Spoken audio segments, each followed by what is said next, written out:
have the distinct pleasure today of introducing our speaker.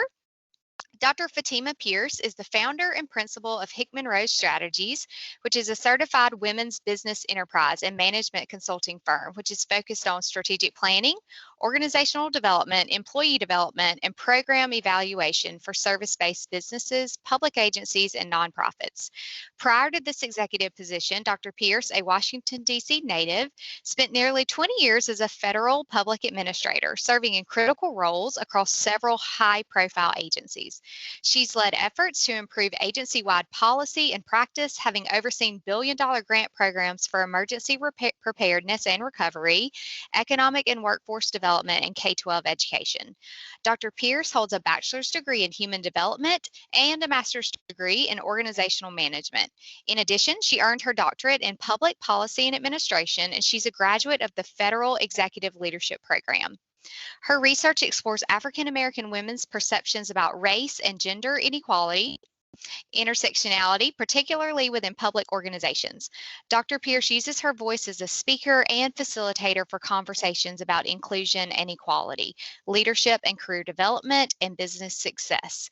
In addition, she's engaged with her community as a coach, mentor, and nonprofit board leader. So we are excited to have Dr. Pierce today, and we know we will learn a lot from you. So go ahead and take it away. Thank you so much, Lauren, and thanks to the entire team for inviting me and greeting me with this warm welcome. I'd love to address the student population because I think this is such a pivotal time for early and mid-career professionals. So hopefully I can help you along on your career journey. As Lauren mentioned, I do have my own consulting practice, but I'm still very much a part of federal government service. I also hold a position currently in the legislative branch. So you'll hear more about me as we go through, and I talk to you about what strategies have worked for me in my career. But the time is going to go by so quickly, so I want us to get started with these 3 strategies to launch or continue your federal government career. Next slide. So we'll be talking about, we'll have a ton of information, but they'll be centered on these 3 areas: hiring authorities, how you can gain an advantage in this competitive market. Job applications, job announcements may have thousands of applicants, and how do you break through all of that to get noticed and make what we call a cert? We'll talk about the federal resume. Forget everything you know about that 1-page or 2-page corporate resume and really learn what you need to do on the federal side, because more is more, right? Also, we'll talk about job search strategies. Before we begin, I heard folks saying that they want to work with the Department of Navy or other federal agencies, but I would encourage you to broaden how you search, whether it's different agencies or locations or other things. So we'll uncover a lot of information through these 3 strategies. Next slide. So if you've never experienced the federal hiring process, this may sound like, gibberish, or we call it legalese or something like that. But I do want you to just take time and listen, go back and watch the replay. But before you do, make sure you go to usajobs.gov. This is the federal jobs official website for applying, managing your career search. This is where you would create a profile, and you can just get a sense of what is out there and the application process. You should also take a look at opm.gov. The Office of Personnel Management functions as the human capital unit for the executive branch of government. So there you'll learn more about the policies, procedures, how the government hires, definitions, pay, all of those things. And conduct your research. You may have an idea that you want to work for the Department of Navy, but you might be surprised to learn that you have similar jobs at the Department of Homeland Security or other parts of DoD. So conduct research on the agencies and the types of jobs that you may want to apply for. And also seek help. This is not something that we all know how to do. We know the federal government is a deeply bureaucratic structure, inherently bureaucratic. So it's not easy to just navigate these systems and presentation, although we will have a lot in it, will not cover everything. So seek help, and I'll let you know how we can continue this conversation. And also be patient with the process. This is not a quick or easy process to go through. So pack your patience. Okay, now that you've gotten your homework out of the way, we will go to the next slide. Great. So the purpose of special hiring authorities, and please feel free to type in the chat if you've heard of these things or even if you've used them. Let me know if you're already working for the government. Have you tried? Are you experiencing any challenges?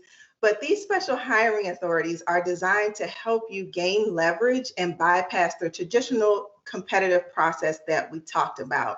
So as students, you have access to what we call Pathways programs, which is an umbrella of programs for students and recent graduates. So I actually got my first federal job while I was a junior in high school through a Pathways program specifically for students. You can start working for the government at 16, so there is no rule that you have to graduate first or you have to get an advanced degree first. You can start in the summer or work intermittently, and the way you do it is through a Pathways program. So as a current student, you may take advantage of internships where they will look for opportunities to match you in your interest or career field. But you can also, if you've graduated, take advantage of the recent graduate program. Most people don't realize that you can finish your degree up to 2 years prior to applying for a federal job and still qualify for a recent graduate program. And you also may want to look at the Presidential Management Fellowship. So this is for those of you all who are in graduate school or about to finish graduate school. This is a coveted program where you would go into the government at a fairly, I would say, high entry level or mid-level position. You would be in a 2-year cohort and then converted to a permanent position once you've finished the fellowship. So there is always a lot of interest in that. So let me know if you've heard of any of those Pathways programs. One thing that Lauren did mention when we were talking earlier was about the informational interview and reaching out to folks. So in the government, although you're a student, and normally that's a golden ticket for doing things like that, the government works a little bit differently. So it is harder to write someone at the Department of Navy and say, hey, I'm a student, can you help me out? Because we all know in public administration it is very process driven. So most of the time they'll redirect you back to USA Jobs or something else to go through the process. So be careful about taking those approaches with government that you would normally take with corporate or nonprofit, even though you have that student status. So also, if you are a veteran or even if you are a military spouse, you can use that as a special hiring authority. So for example, you don't have to have retired, but maybe you have served a few years in the Navy and you've been honorably discharged. On your DD-214 discharge papers, it'll tell you how many points you have towards your federal government applications. And these are preference points. So for example, when you complete a federal application and go into the system to, we'll get into it, what we used to call KSAs, knowledge, skills, and abilities. But when you complete that questionnaire, you're assigned a numerical score. And what this preference points do, what they do is add to the bottom line score. So on your DD-214, if it says you get 10 points, you score a 90 on your KSAs, then you'll receive an additional 10 points to make 100, which would bump you up on the list. And this is also important too, because if you are in the veteran category or in the military spouse category, you're only competing against other veterans in a sense.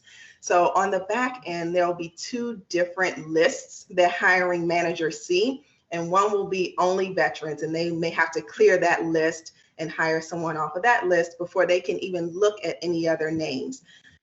So that's why this schools.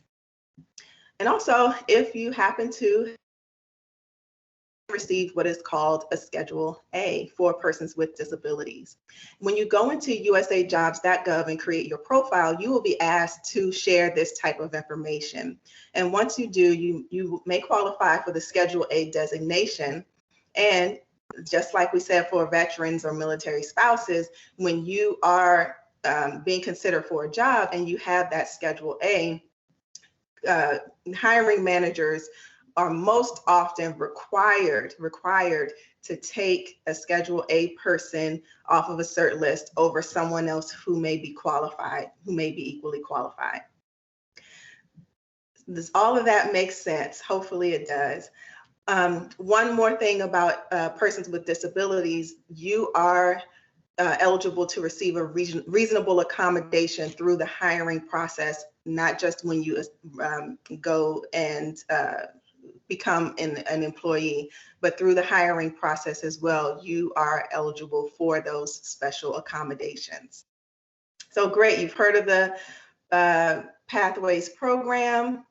Someone's graduating next spring, so yes, you can do the Schedule A. Where do we go for more information on the Presidential Management Fellowship? So that is the OPM website, www.opm.gov, the Office of Personnel Management. I think the application has wrapped up for 2021, but certainly go on there and look for that. Yes, WRP is a great program. I did work for the Department of Defense, and their student program at the time was exclusively WRP. So that is a great point. Moving on, so we'll probably spend a little more time here on the federal resume because it can be overwhelming, right? So these are some of the common mistakes that I see with federal resumes. They're too skimpy. Again, throw away the ideas of a one-page resume. You need detail, you need description. So just to put this in context, when your application goes through USA Jobs, it goes into an applicant tracking system, and there are usually three pieces. So you will have your resume, you will have the questionnaire or the KSAs that we just mentioned, and you may be required to upload other documents such as your transcript or your DD-214, etc. So those are the three pieces. And there is a numerical score that's generated by the applicant tracking system, like I just mentioned.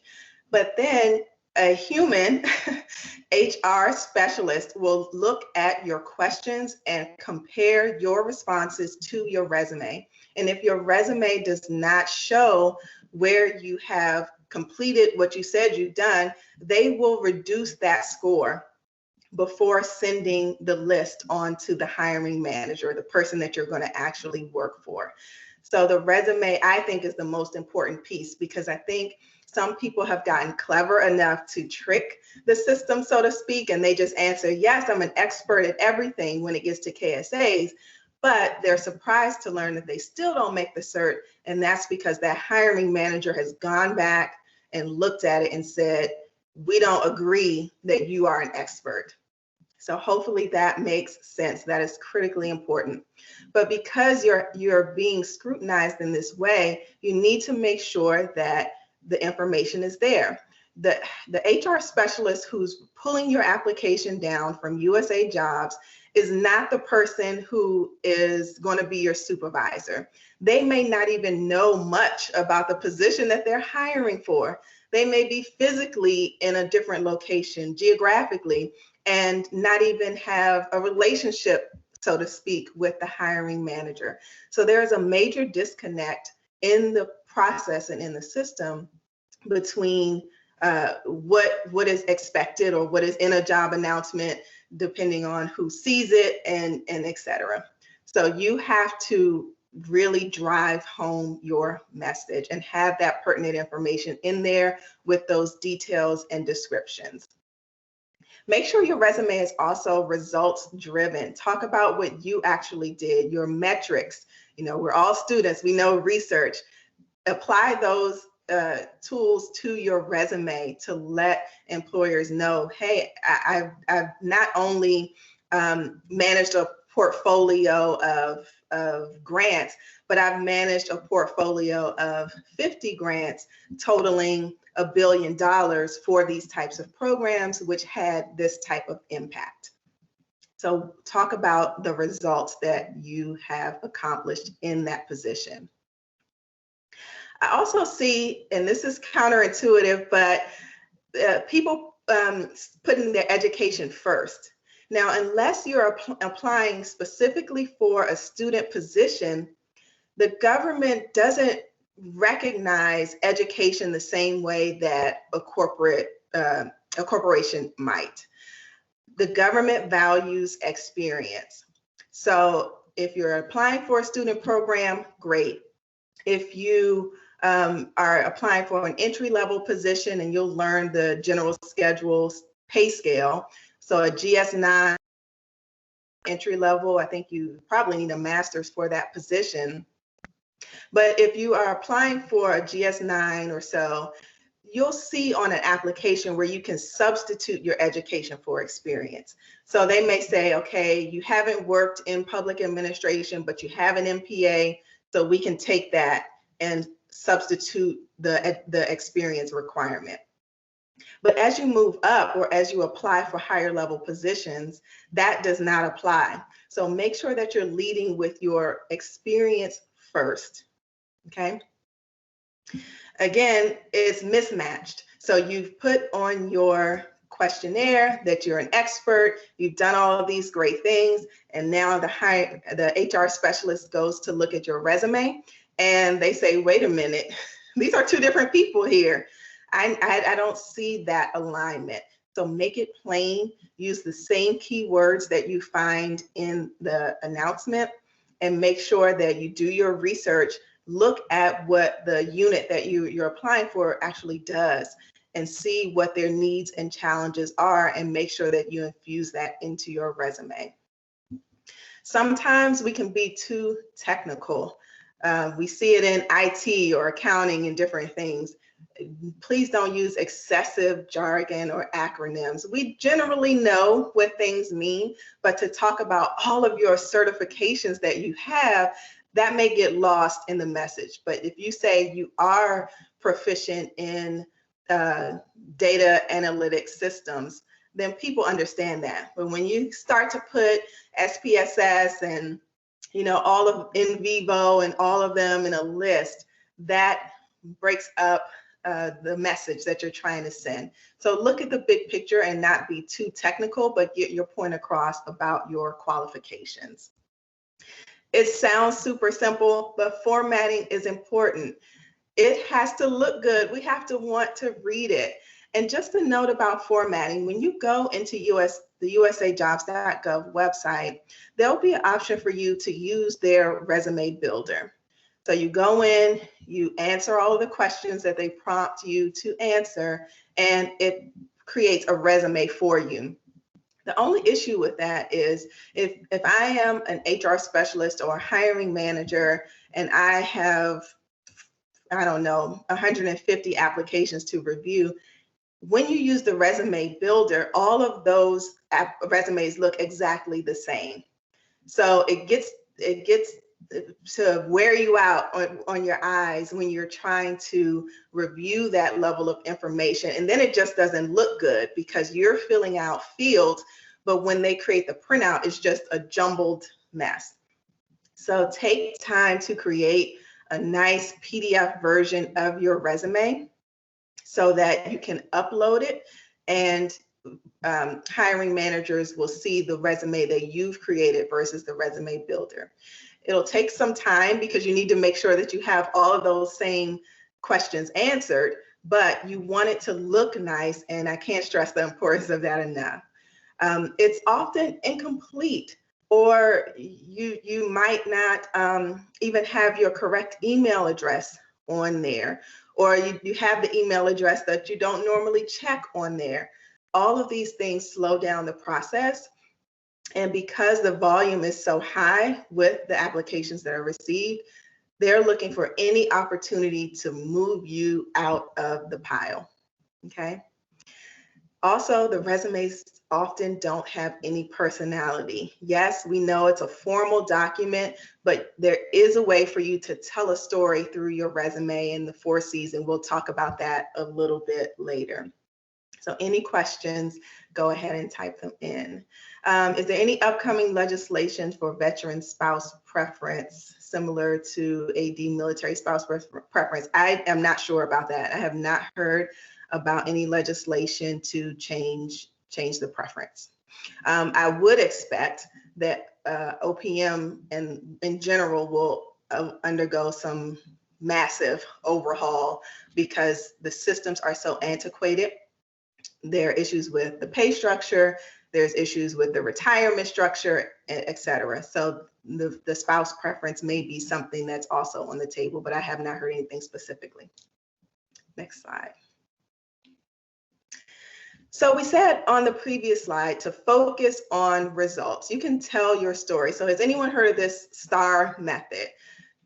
Sometimes it's called CCAR, challenge, context, challenge, action, result, but we're using situation, task, action, result, and STAR. So when you are writing your resume, even though it's just one little bullet, you should try to use this method. So provide background and context. So for example, we often think that everyone knows our agencies and our acronyms. I think someone said something about like TNRA when we got on. I have no idea what that is. So one way that I like to guide my reader on a resume is to have just 2 or 3 sentences before you go into your bulleted list of activities, your accomplishments. So for example, you have that you are a program analyst at the Department of Defense in Washington, D.C. You have your salary. And then you can just put 2 sentences to say something like you work in the health advisory unit and you manage a team of 10 employees and you all are generally responsible for X, Y, and Z. So that will give a broader context. Or if you need to say something about the agency, TCRA is a management consulting firm that does X. Within that, I am responsible for this branch that does X. And then go into what you've actually done.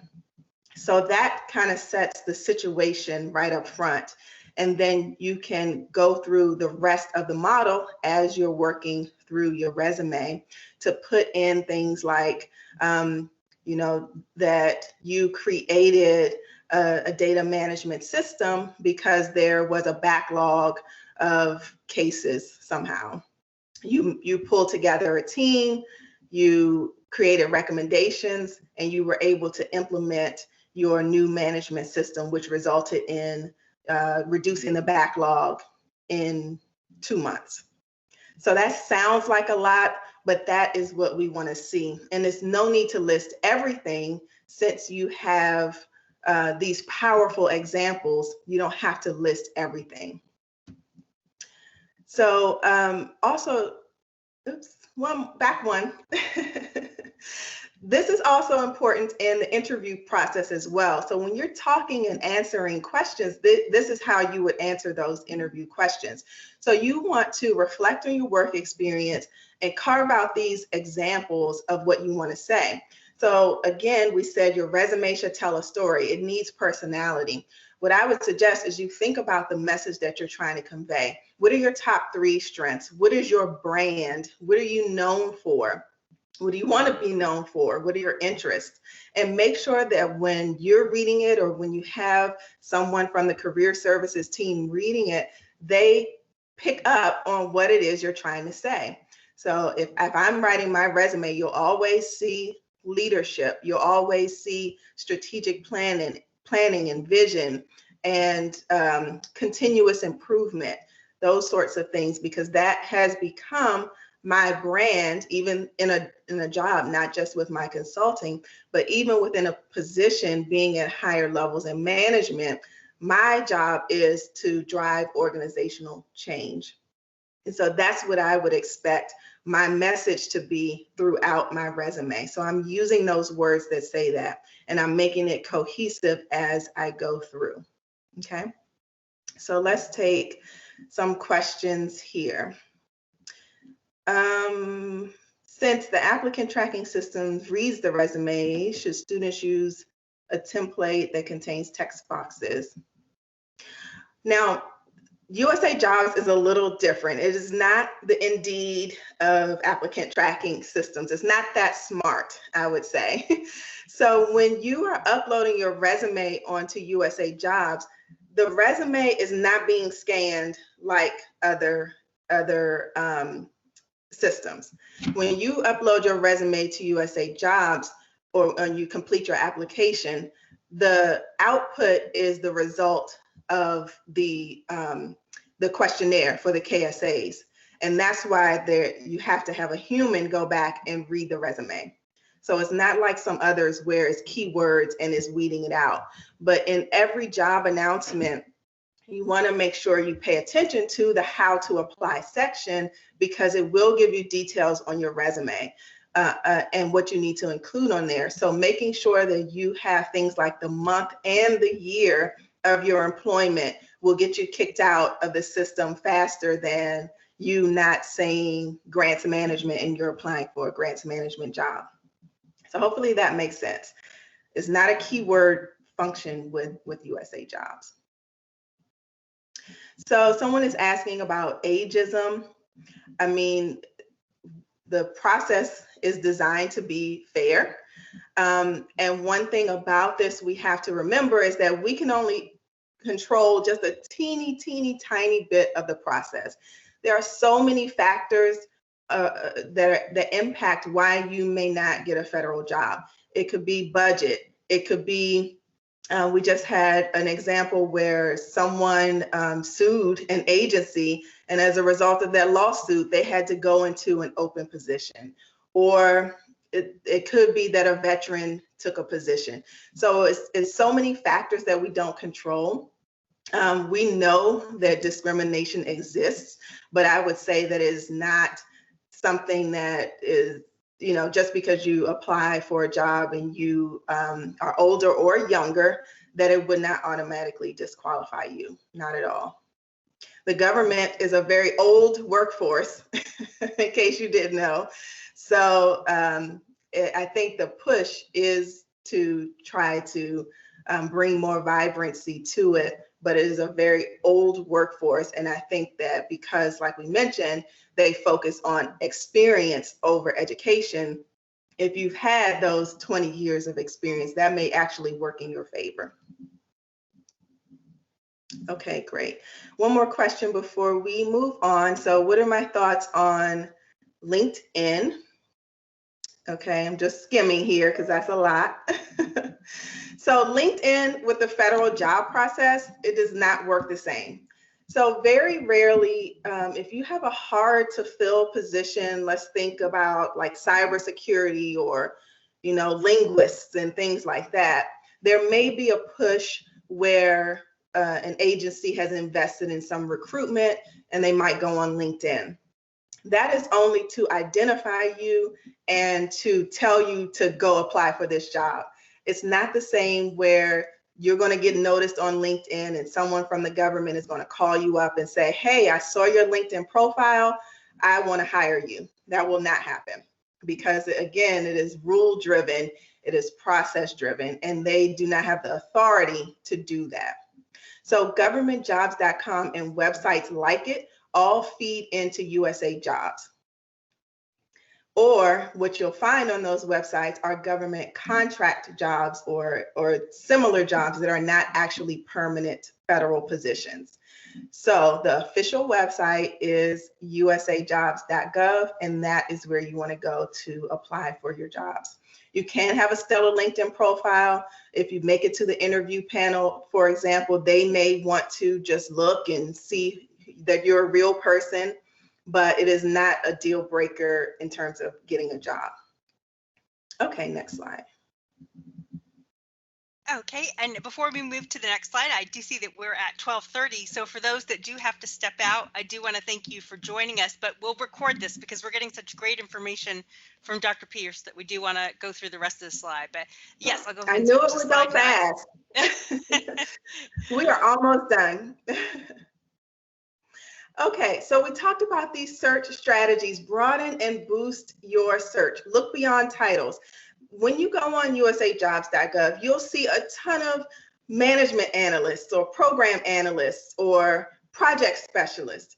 Who knows what those actually mean? So you do have to take time to open those up and read through, and then you may get an idea. Oh, okay, this is in health policy, or oh, this is in emergency management. But the title will not necessarily give you that information up front, and you can miss out on a lot of opportunities if you're just going by the title. And also location. So the government does have remote work opportunities, but for example, they may relocate you. So I, here in Washington, D.C., for probably 15 out of the 20 years of my career, and when I was looking to get promoted, I actually took a job in the Midwest. I moved to Kansas City and found a position that was more aligned with what I wanted to do big picture. So make those decisions on that with that big picture in mind, and you have to have a strategy. Try multiple agencies. So again, just because you're interested in health policy doesn't mean you have to work for CDC or the Department of Health and Human Services. The Department of Education has a health component. The Department of Defense has a health component. FEMA has a health component, et cetera. And also quantity is key. This is not, I'm applying for one job and I'm going to get that one job. It may happen, but that is very, very, very, very rare. Just in that same example of moving to Kansas City, I probably applied for about 40 or so jobs. I had gotten interviews, I had gotten callbacks, I had gotten offers. So I was a little more picky at that stage, but it still took 45 job applications before I found what I was looking for. So it's not a one and done by any means. And try searching for positions that are, like we said, on government jobs, that are contract positions or even local government as well, to get a foot in the door. Okay, next slide. So breathe, right? We have to get all of this settled in our brains. But in order to do this, we have to build a strong foundation and conquer the 4 C's, which I mentioned is something that is missing on your resume. Clarity. What are you trying to say? Do you know your own brand? Do you know what you're bringing to the table? Be creative about your job search, about the agencies, about how you word things. Have multiple resumes if you're applying for slightly different jobs, etc. And do it with confidence. Yes, you might be a student, but you have work experience or you have real world experience that you can apply and showcase it with confidence, and make sure that it's authentic as well. One thing about the government job search is that it can be really stale, not only for those who are applying, but for those of us who are reviewing the applications too. So it's okay to break the mold just a little bit and get your message across, and be consistent, commit to it, track your progress. And what I mean by that, if you've applied for 10 jobs and nobody's called back, maybe you need to change something. Or if you're getting hits with this job title and not with this other one, maybe you need to change something. So keep going. I am on LinkedIn, so yes, I do use it. I think it's a good tool, but it won't get you a federal job. And then if you have any questions about my business or anything else, you can visit me at hickmanrose.com. So I am done. Thank you, Dr. Pierce. What valuable information. I know you tried to answer questions throughout the chat box as we went. So if anyone has any other questions, if Dr. Pierce has a few more minutes, we can hang back. And I believe Dr. Wu has some questions in the chat box that we didn't quite get to. Again, if folks need to take off, this whole thing is being recorded. But yeah, Dr. Wu, if you want to feed out any questions we didn't connect to yet. Okay, great. Yeah, we have one question from Brian saying, do I need to even bother to apply for the job that have year-long days and they won't even review application until December? Oh, I see what you're saying. So you're talking about an open announcement that may be open for 1 full year. In that case, yes, you do want to apply because they'll have periodic cutoff dates throughout the application time.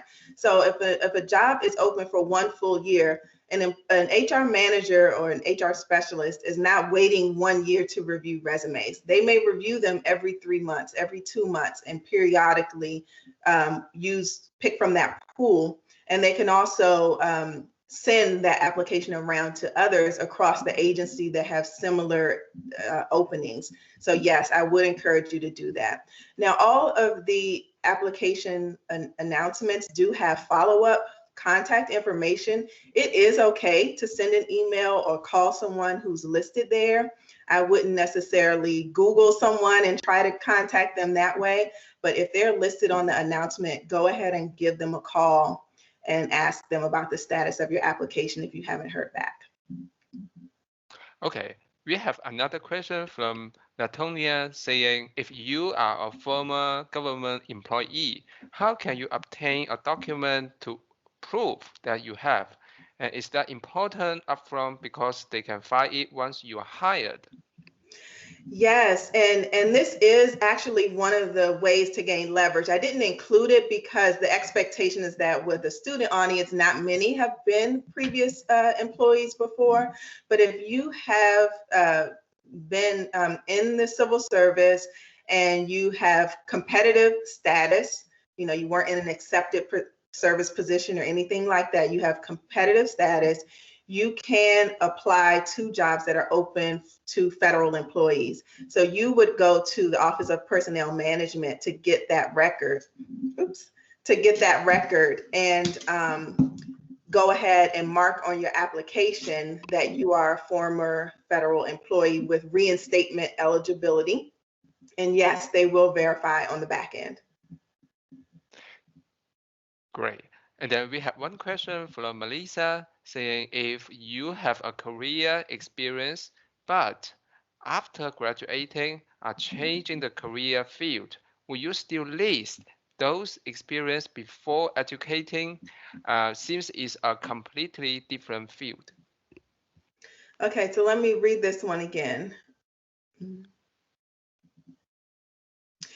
Yeah, so all resumes should have some summary statement or introductory statement in the beginning where you are giving readers a preview of that experience. So that is where I would talk about any transitions that you've had. You know, you can take 2 or 3 sentences to talk about where you are in your career, what has changed in your career, etc. And then I would go right into the experience after that. Okay, we have another question from John saying, is there a mandatory federal retirement age? No, there is not. There's a minimum federal retirement age. So like I said, I've been working since high school, so I wish I could retire, but they do make you have a minimum age. So it's like 30 years and you have to be 57 years of age, depending on, you know, when you were born for your Social Security status, etc. But no, there is not a mandatory federal age. They're not going to kick you out the day you turn 62 or something. Okay, so we have another question asking about what are your thoughts on the governmentjobs.com? I have used this website for many years but have not been hired. I am currently a contractor for the Army or the FT installation. Yes. Yeah, so we briefly talked about that one.